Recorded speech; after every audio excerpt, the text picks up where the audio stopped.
After scoring 26 goals in all competitions last season, 6 of which were in the Champions League knockout stages at the age of 18, it's easy to see why Kylian Mbappe is one of the most sought after players in world football. With fees of over £100 million being reported, there are very few sides that can afford the Frenchman. One of the main clubs Mbappe has been linked to is Arsenal, who have reportedly already made a bid of around £90 million for the player, hoping he will follow in the footsteps of former Monaco and Arsenal legend Thierry Henry. But how would Mbappe fit in at Arsenal? For Monaco last season, Mbappe played as a left-sided striker in Monaco's 4-4-2, often drifting into the left channel to pick up the ball and beating his man with his blistering pace and skilled dribbling before getting into the box and using his brilliant finishing ability to beat the keeper. Although he best suits a two-man strike partnership, I could also see Mbappe playing as a central striker or as a left winger. Last season, the Gunners started off in a 4-2-3-1, with Alexis Sanchez playing and flourishing in a false 9 role.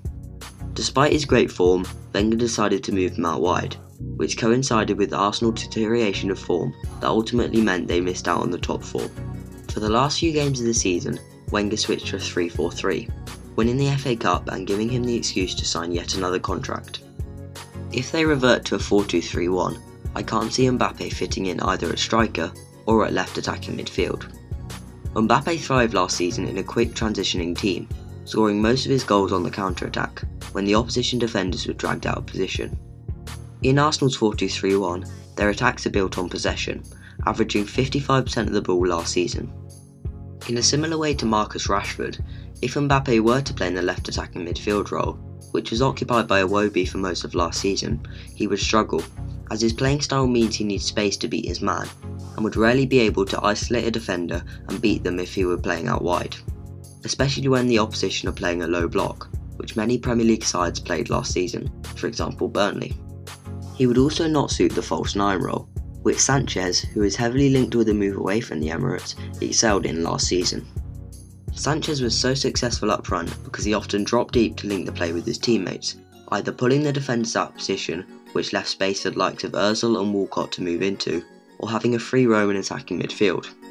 So far in his career, Mbappe hasn't shown the tactical knowledge or passing ability that will be required to play in false 9, with a poor 74% pass accuracy in Ligue 1 last season. In the Gunners' 3-4-3, however, I think he would fit perfectly as a striker.